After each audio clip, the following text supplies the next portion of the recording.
Yo, yo, yo, what's up, everybody? Thank you for tuning in to yet again another fantastic episode of Keeping It Geekly. It's your Cape Crusader Cody, and we're hanging out with our good friend Zack Quaintance. We're here to break down Macabre issue number 1 and everything in between. Zack, welcome to the show. How are you doing today? I'm good, Cody. Thanks so much for having me here. Excited to talk to you. Yeah, I do a lot of work with Comic Book Yeti, and when I think they initially shared the pre-launch, and I seen this, and they said something about like covering you for an interview, and I was like, dang it, man, this was it like just like caught my interest like right away, just like the few images of it, and then like we reached out and we connected and got the show set up, and I was very excited to get you on. First and foremost, let's talk a little bit about who you are and how you got into creating comics. Yeah, sure. I actually am the reviews editor for Comics Beat, so I kind of coordinate all the reviews that Comics Beat runs, and I write a lot for them as well. For creating comics, like I've always been a comics reader since I was a kid. Love comics. And then after college, I got into journalism and writing short stories, and I did that for like throughout most of my 20s. And then as I started to get a little older, I was like, you know what? I really want to work in comics, and so that's been it's just more fun, right? So that's been the move for me from journalism and writing short stories to making comics. You know, it's funny because I've interviewed quite a bit of creators. This is interview 491, I think, at this point. And there's a handful that have been involved with comic journalism that like slowly but surely led to the path of creating comics. And I think it's unique, right? Because you cover comics for so long, you build your arsenal of like how to analyze and review comics, and I think it really aids in the craft of writing comics. Absolutely, yeah. I mean, it's depending how you do it. Comics journalism can be like giving yourself a college education in comics. Like, Yeah. like you're taking a closer look at the material, you're reading it for craft, you're talking to creators about it. So yeah, it keeps you, and it also has an added effect of you kind of stay up to date on new releases. So you know Yep. what's coming out, you know what the market's like, and you talk about the business aspect of it too. So yeah, that's absolutely right. I think it's and I think comics kind of invites you to participate, right? Like like it's a medium that wants you to do something with it, whether you're making your own books or reporting on them or whatever. At least that's how I always felt about it. And reviewing comics is a beast in itself. So I give you major props for that. I know when I reviewed a couple comics, it felt like just so much pressure, as opposed to just interviewing and covering news, man. Yeah, I don't look at it like, there's reviewers who look at it as sort of like there's a very critical way to do it, and I've always approached it as more like, what conversation would I be having about this book with a friend of mine? Mm-hmm. And I think that takes the pressure off it. So like that doesn't mean I'm not I don't have criticisms of the books, but if something catches my eye and that's what I want to write about, I just go that way. So what was some of your earlier works like? Is Macabre Valley like kind of your first break into comics, or have you had a couple books previously? This is my third Kickstarter now. They never get easier. No, they do actually. You kind of learn how to do it a little bit better, but the nerves don't go away. I did my first book in 2021. It was kind of a neighborhood crime drama that a friend of mine and I, Pat Scott, made during the pandemic, and we kickstarted that. And then last year, I kickstarted a collection of short comics that I wrote, worked with a bunch of different artists, called Death at Comics Bookcase. Comics Bookcase was my old website. I shut down in 2022 when I went to work for the Beat, and I brought it back as kind of a framing sequence. There's like an anthropomorphic bookcase who's telling That's me cool. stories. He's like our crypt keeper. And people who read that, actually the first 8 pages of Macabre Valley appeared as a preview in that Kickstarter. Oh, that's cool. That's awesome. So this is kind of spinning out of that last one from last year. So you mentioned on social media that a lot of this was based on your time actually as a reporter, covering night cops in McAllen, Texas. I had the chance to read a big chunk of issue 1, and I got to give you a lot of credit. I would say the way this reads, the pacing, the way you receive the information is just perfect. One thing that really struck out to me was just how detailed the scenery and the locations were. Are all these like real places in Texas? A lot of them are, yeah. And you know what's especially amazing about it is Anna Redmond's the artist, and she's in the UK. She's never been to Texas, but she like really enjoys Southwest imagery and stuff. Mm-hmm. So what we did was I looked back to a lot of specific real world locations that I had been to when I lived down there, and found photos of them and shared them with her, and it kind of grew out of that. So yeah, like the bar scene. Did you read that bar scene? I was literally gonna bring that up. It felt so real. I mean, I've been to so many hole in the wall like bars and everything, and it was just nailed perfectly. Yeah, so that was heavily referenced on a real bar, which hasn't updated its Instagram since like 2015 or something like that. So I shared a lot of those photos from their Instagram with Anna, and it is a hole in the wall bar. It's you'd call it a roadhouse. It's on the side of a highway. I think technically in a floodplain, which they're really playing with fire there, but it doesn't rain too much in that area. But yeah, she just absolutely nailed that, from everything from the people to the detailed background there. It looks really lived in. So, I mean, I'm sure you've been asked a couple times, having been a reporter, what's been some of the more graphic or gruesome, like what's the worst thing that you covered? What was some of the more, I guess, like scarier things, like the supernatural stories you might have covered or kind of been, influenced by? Yeah, that's a much more fun question, right? Because it's like people do ask all that, like, what are some of the like crime stuff you covered, and that really brings the mood down as soon as you start talking about that, because it's real people getting hurt, But yeah, the thing about that area where I was, it's called the Rio Grande Valley. It's about 3.5 hours south of San Antonio on the border with Mexico, and it's absurdly flat. Like there's not even hills there. Like it's just completely flat. Not a lot of big trees or anything, so the wind blows constantly. It's no exaggeration to say the wind there is blowing 24 hours a day. Like it's always blowing. So people would hear and see things a lot that would give rise to these fantastic ghost stories. And so for Halloween, we did at that paper. I was writing also for the features desk towards the end of my time there, after I'd covered cops, and we did a roundup of like Valley ghost stories. And my favorite one, which is actually kind of referenced in the book, was there's an old mission that was supposedly haunted by the spirit of a nun who was in love with the priest and killed herself because of the shame, and now haunts this chapel. And this guy had he'd taken photographs. I'm a little older, so he'd taken photographs with a disposable camera, and he brought them to me at the paper and was like showing me these like blurs on them and stuff. And it's like, he totally thought they were ghosts, and if you kind of went along with him, it got pretty creepy. Like I got goosebumps looking at him, but they were probably just blurs in the way the photo was developed. Isn't it depressing? I know, photos developing, Polaroids, VHSs are like a thing, like antique now. Yeah. Please stop doing that, right? Like,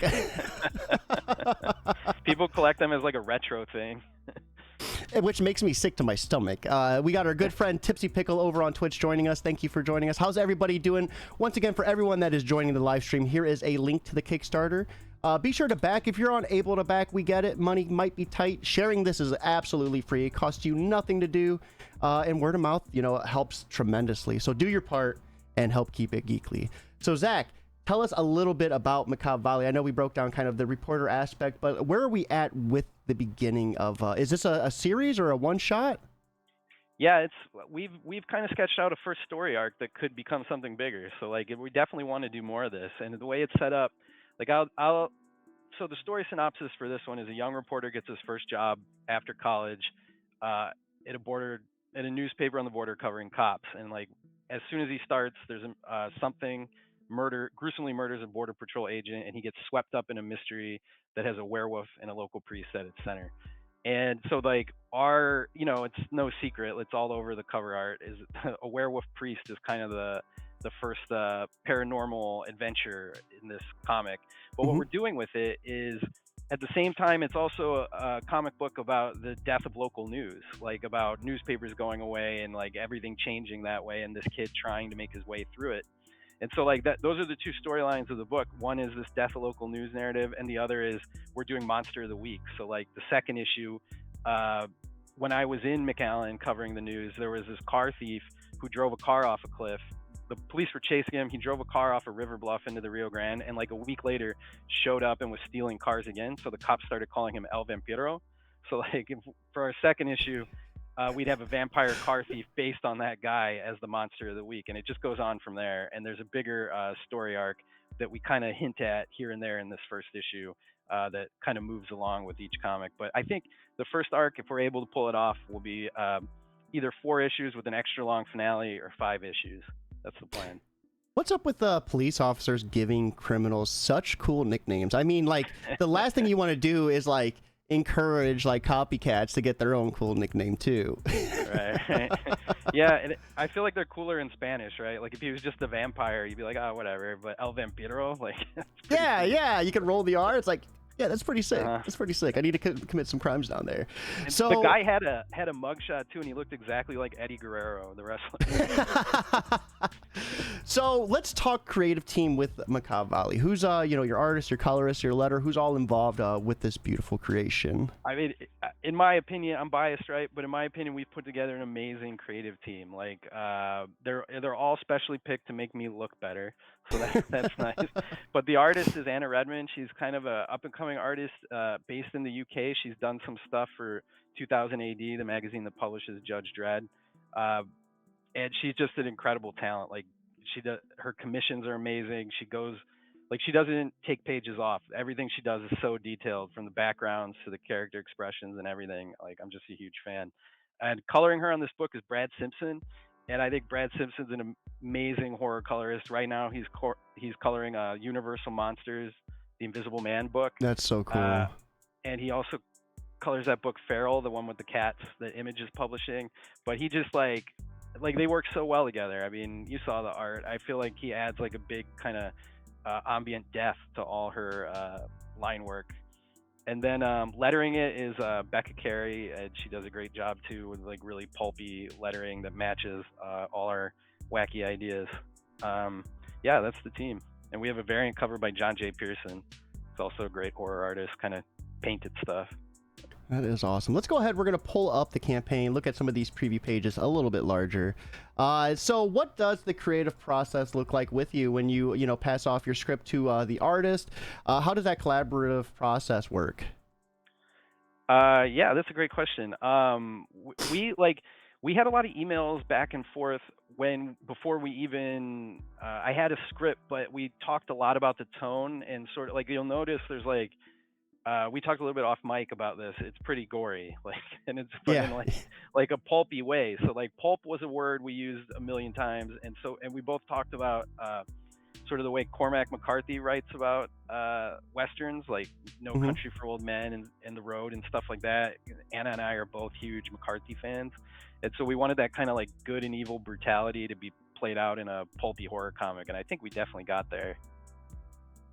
Yeah, and the gore, that was a big selling point for me. And like the first couple of pages, you guys really you set the tone rather fast. You know exactly what you're getting into, and I was really surprised how graphic it was. I mean, when you read a book and it's gory, it's graphic, like, oh, you get to it, you're like, okay, here's a little bit of blood, it's a little bit of brains.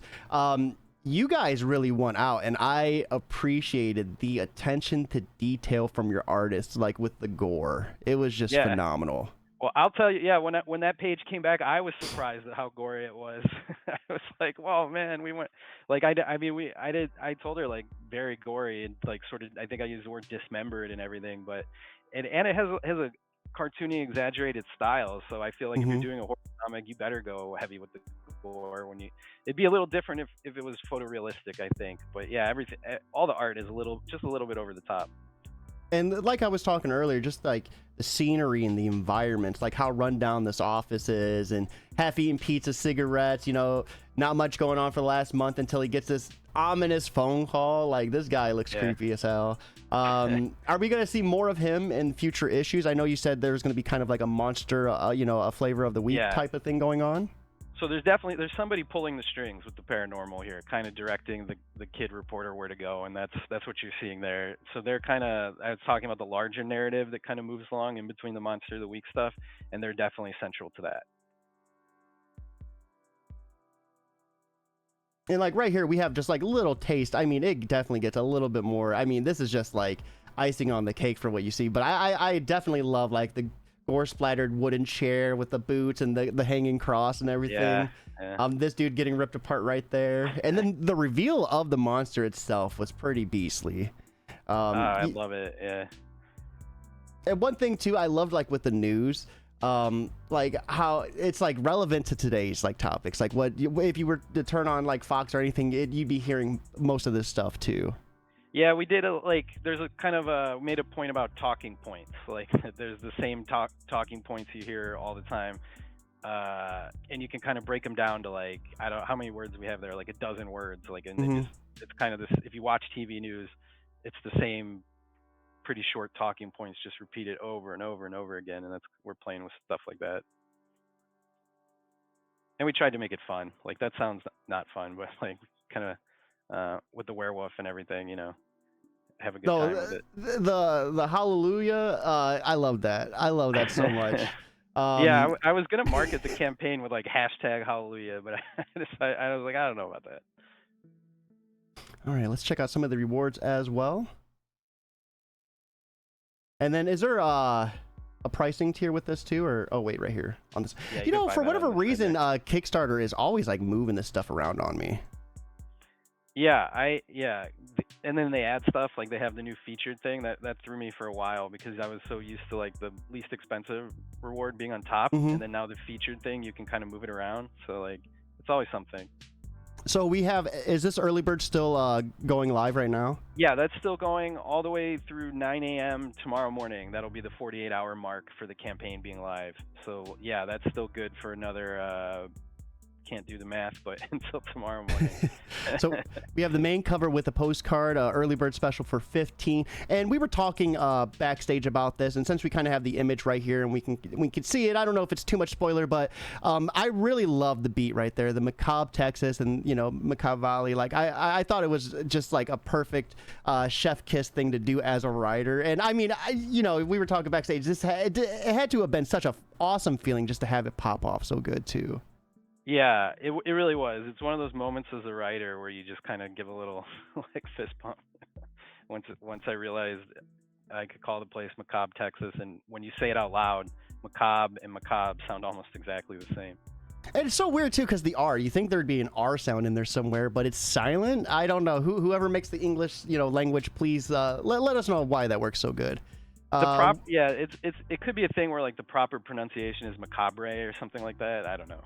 I tried to say that once and someone said I was wrong, and then I looked like a fool online, and I was like, never again. I need to erase this from history. We have the digital edition of this for just $5. You get 30. It's 30 pages long, right? 30 pages of story. It's a 32-page issue, so there'll be. I'm going to write a little letter about the future of the series, and then the last page will be a tease for my next Kickstarter. We have the deluxe digital coming in at $8. This will include character pinups by different comic artists and process material. Is that going to give us like a behind-the-scene like script look or?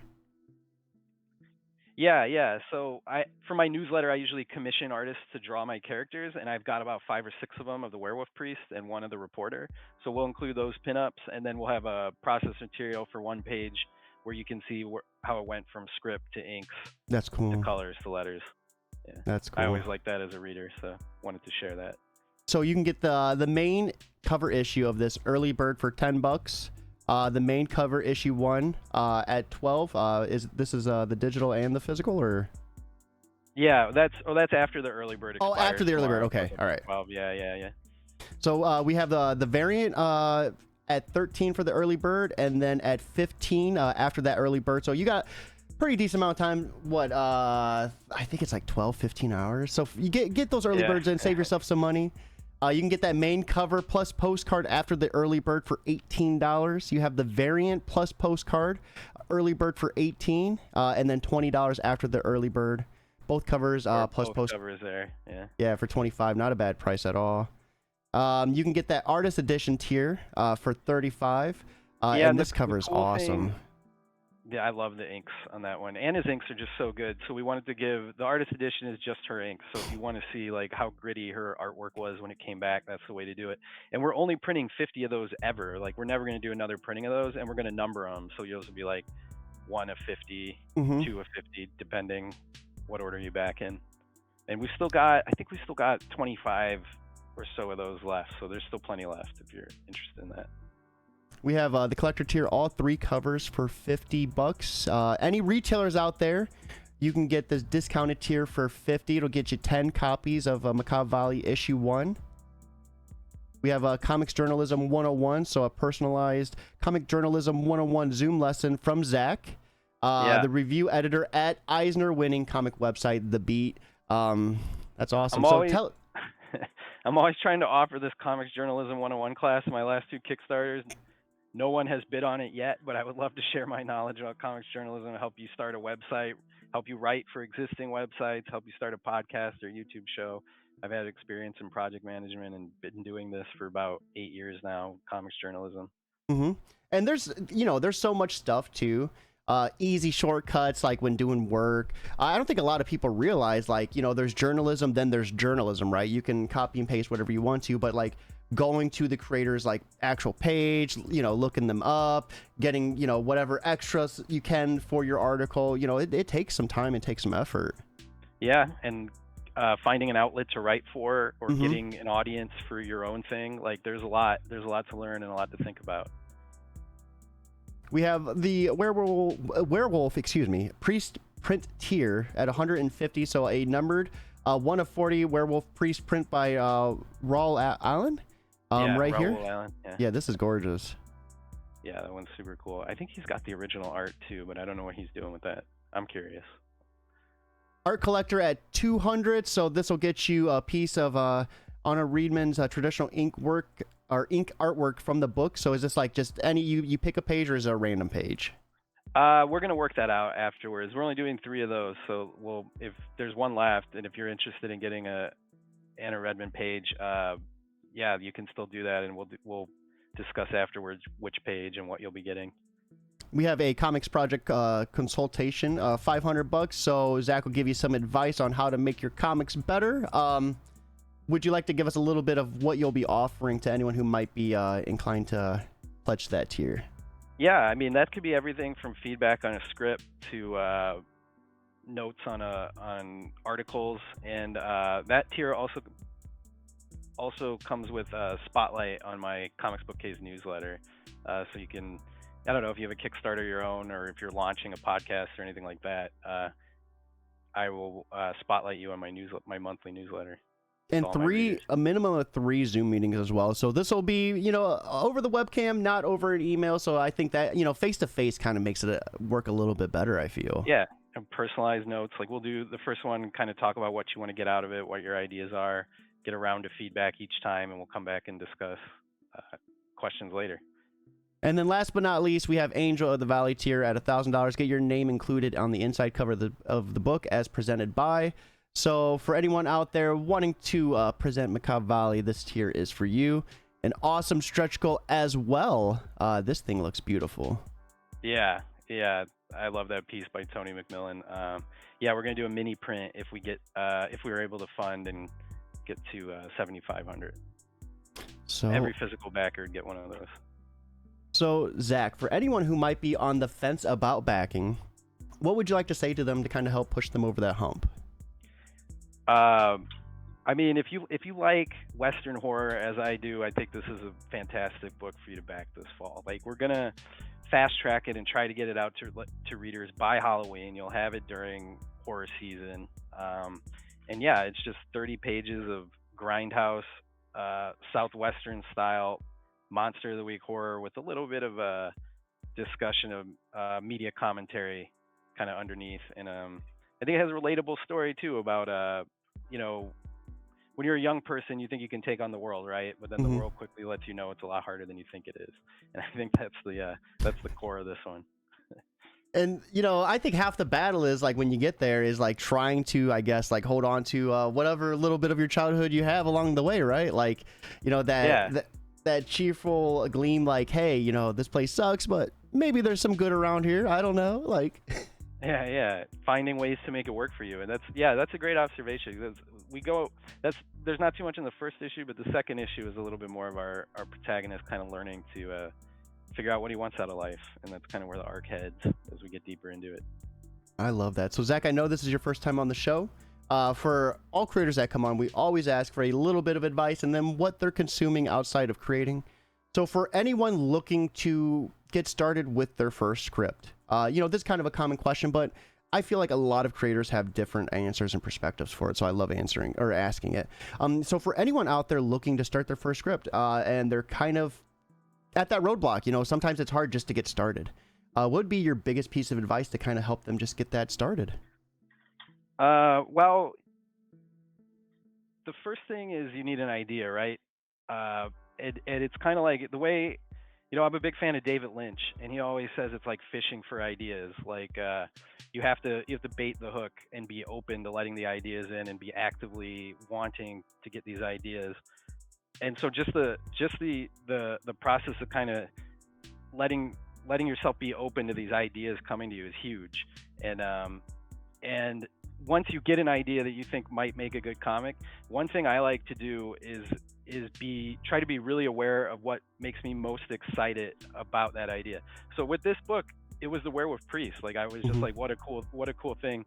And him kind of, as you see on that last preview page, bending down saying hallelujah, like that made me so happy and so excited about this comic that when it started to get hard, when I had to like kind of mold it into the beats and plot points, and because when the writing became work, I would hold on to that feeling of when I thought of the werewolf priest saying hallelujah, and that would kind of re-energize me.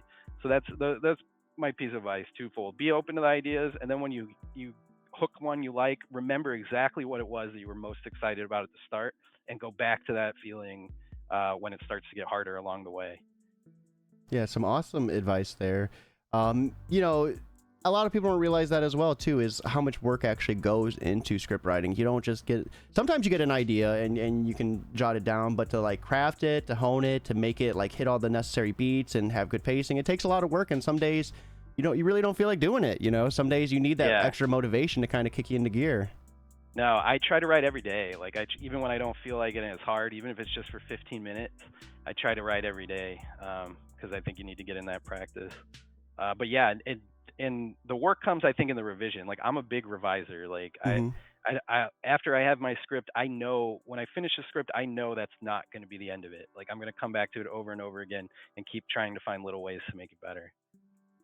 And I think that in itself, the ability just to keep honing the craft, that's one of the biggest things to help keep you going as a writer. So thank you again for that awesome advice. What are you watching? I don't know if you play games. What are you gaming on? What are you reading? Let us know what you've been up to. Man, I've got a huge backlog of games right now because doing this Kickstarter has taken away all my gaming time, unfortunately. But actually, it's kind of funny. Like, not to be one note, but I've been watching The Paper. It's like a spin-off of The Office, and it's 10 episodes on Peacock. It's pretty funny, and it has to do with I've had newspapers on the brain doing this comic, and I've been enjoying that lately. Oh, that's cool. Yeah, I've been watching a lot of anime, like Dawn to Dawn, Sakamoto Days. We just started watching the second season of Peacemaker because I heard that seems like such a thing in itself, right? Like the first season's not canon, but then the second it's canon, and I don't know, it's DCU, right? Yeah. I've only seen the first episode, but I think they're doing multiverse stuff with it, so it's kind of what you want, what timeline you want to believe in, I suppose. But I like the first episode of the second season. Are you much deeper into it? So I rewatched the first season to get my fiance up to speed, and then right when we were getting ready to watch the first episode, she fell asleep, and I was like, no. Because you can't watch it without him, So hopefully tonight we'll get that first episode in. I'll be able to scope it. It looks like it's really good, and I've seen the tie-ins from the Justice Society, or is it the Justice League? Or There's a cameo in the Justice Gang. Yeah, there it is. Dude, and you've seen Superman, right? Yeah, I've seen Superman. When he's like, "Oh, you like it? You're in." I love that part so much. Yeah. Because he'd been having this argument back and forth with Mr. Terrific about it. So everyone watching, right here is the link once again. Be sure to check it out. I had the opportunity to read a big chunk, and I loved it. If you're into pulpy horror, this is the book for you. Once again, if you can't back, just share it. Social media, word of mouth is 100% free, and it helps out tremendously. Thank you, Zach, for hanging out with us and breaking down what got you into comics and this book. Everyone watching, have a fantastic Monday, but most importantly, keep it geekly.